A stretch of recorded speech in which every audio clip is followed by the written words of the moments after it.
আসসালামু আলাইকুম, কেমন আছেন সবাই? আজ সকাল সকাল হাজবেন্ড বাজারে গিয়েছিল। সকাল সকালে বাজার করে নিয়ে চলে আসছে। বাজার করে দিয়ে তারপর অফিসে যাবে। এখন দেখি কি কি বাজার নিয়ে আসছে। বাজারগুলো মামি ঢেলে নিচ্ছে। এদিকে কাঁচা বাজার নিয়ে আসছে, কিছু শাকসবজি, আর এদিকে কিছু মাছ নিয়ে আসছে। মাছগুলো মামি ব্যাগ থেকে বের করে নিল থালিতে। কিছু ট্যাংরা মাছ আর কিছু কই মাছ আনছে। কই মাছের মাঝে কিছু টাকি মাছও রয়েছে। আর শাক সবজি আনছে বলতে লাল শাক আনছে, আর সিম, খিরাই, কিছু পেঁয়াজ আনছে। শুক্রবারও হাজব্যান্ড কিছু বাজার করেছিল, অল্প অল্প, ভালো তেমন মাছ পায়নি। কিছু মলা মাছ, একটা রুই মাছ আর কয়েকটা ছোট ইলিশ মাছ কিনেছিল।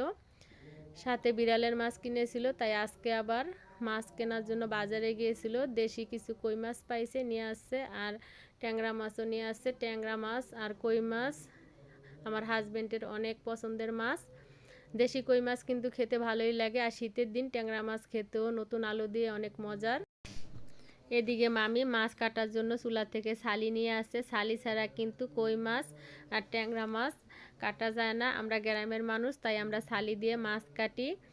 মামি এখন আমাকে মাছগুলো কেটে দিবে। এদিকে মামি মাছ কাটা শুরু করে দিয়েছে। আমার মামি আমাকে অনেক কাজে সাহায্য করে। মামি অনেক সুন্দর তাড়াতাড়ি করে মাছ কাটতে পারে। মামি প্রথমে একটা কই মাছ কেটে নিয়েছে। কই মাছের প্রাণ যা সহজে মরে না, কাটার পরেও লাফাচ্ছে। আর তারপরে টাকি মাছ কেটে নিচ্ছে। একটার পর একটা করে মামি সবগুলো মাছ এখন কেটে নিবে। মামি অনেক সুন্দর করে তাড়াতাড়ি করে মাছ কাটতে পারে। আমি অত সুন্দর করে মাছ কাটতে পারি না, আর মাছ কাটতে আমার ভালো লাগে না। মাছ মুরগি কাটাটা আমার কাছে অনেক কষ্টের কাজ মনে হয়। এদিকে রান্না বাড়া সবই আমি করতে পারি।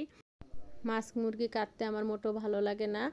এদিকে শীতের দিনে মাছ কাটা কিন্তু অনেক কষ্টের কাজ। মামি অনেক তাড়াতাড়ি করে অনেক চালু করে মাছগুলো কেটে নিচ্ছে। মামির অল্প সময়ের মাঝে সবগুলো মাছ কাটা হয়ে গেছে।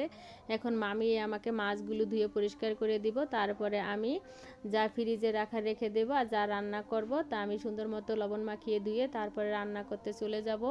এদিকে কিন্তু আমি রান্না করার জন্য আগে থেকে সব কিছু কেটে কুটে ধুয়ে পরিষ্কার করে রেডি করে নিয়েছি। চুলায় রান্নাও বসিয়ে দিয়েছি। এখন রান্না করার জন্য যা মাছ রান্না করব সেগুলো আমি ভালোভাবে লবণ মাখিয়ে ধুয়ে বাকি মাছগুলো ফ্রিজে রেখে দিয়েছি। আমি হলুদ লবণ মাখিয়ে নিয়েছি রান্না করার জন্য। ওদিকে চুলায় কড়াই বসিয়ে তেল গরম করে তার মাঝে মাছ দিয়ে মাছও কিন্তু ভেজে নিচ্ছি। আজকে আমি বেশি কিছু রান্না করব না, কারণ বাজার গোছাতে গিয়ে আর অন্য কাজ করতে গিয়ে আজকে দেরি হয়ে গেছে। শীতের দিন, সময়ের সাথে দৌড়ও পারা যায় না। আমি অল্প সময়ে তাড়াহুড়া করে আজকে রান্না শেষ করে নিয়েছি। গরম ভাত, লাল শাক ভর্তা, টাকি মাছ ভর্তা, কই মাছ ভাজা আর কই মাছ ভুনা করেছি, ডাল রান্না করেছি। সবাই ভালো থাকবেন, আল্লাহ হাফেজ।